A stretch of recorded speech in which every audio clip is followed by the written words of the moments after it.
This is a school of less than 5 years of its establishment. Branded as Cornerstone Vision Academy, it's among the few initiatives set by sons of Northern Bahr State for quality education purpose. The school is supposed to be the standard school that has a quality education, and this is the reason why we came up with that school in order to promote quality education that is affordable. Today, driven by a different teaching methodology, is now a custodian of dreams of today from various professions yet to be fulfilled, and this stands unchanged. Once I educate and become a doctor, I'll be able to treat my people, more especially South Sudan at large. They said that I should be perfect in those science subjects, more especially chemistry, bio, physics, mathematics, and the rest. So I planned that I want to be a midwife. And in my dream, I wish I could be a doctor. Nowadays, there are not many doctors. Doctors are many, but as learners-teachers relationship deepens, this is a dream set by one of South Sudan's dreamers during the liberation struggle, and now it has happened. Young girls and young boys have now banked trust on what Mr. Valentino Achak, the director of the academy, says as his responsibility.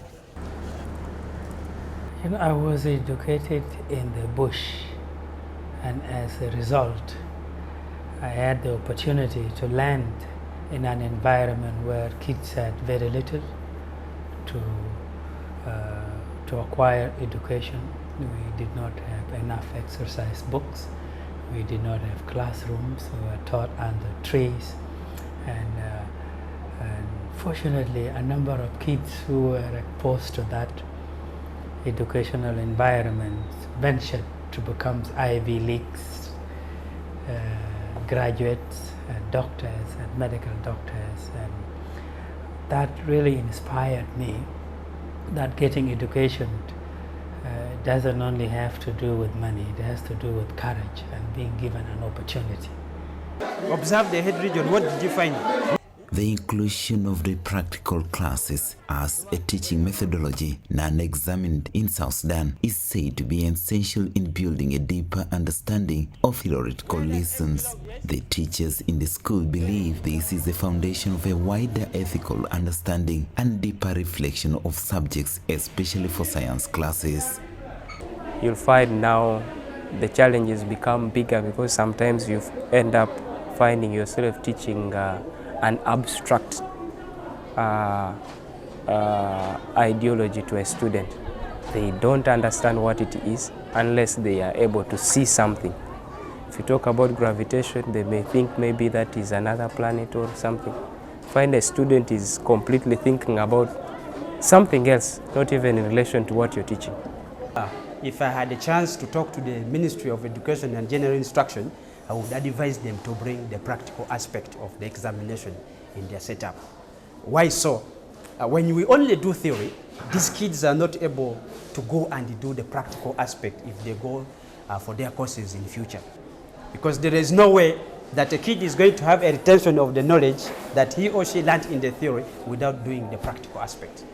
So if I'm teaching about a microscope, and we say a blood sample, if you want to see somebody is having plasmodium in the blood, use the microscope to see the plasmodium. But here comes a scenario. I teach the theory, this is how a microscope operates, but at the end of the day, the learner has not seen a microscope. The learner does not know how to use a microscope.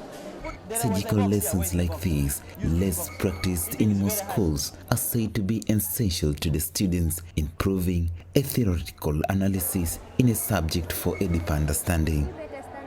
So when you lift it up, then you are able to cut, but it should be in the middle here. If the theory is talking about a frog or the amphibian has got a very thin skin, we have to show them. They have to do it and see. Is it true that the skin is thin? Yes. What is the importance? Is to reduce on the distance of diffusion of respiratory gases. If we say the heart beats 72 times in a minute, is it true? So we give them a timer and they are able to count in a minute how many times does the heart beat. Surgical subjects, long abandoned in most public schools, remain South Sudan's non-explored teaching method, yet to be debated for inclusion in the national curriculum for secondary education.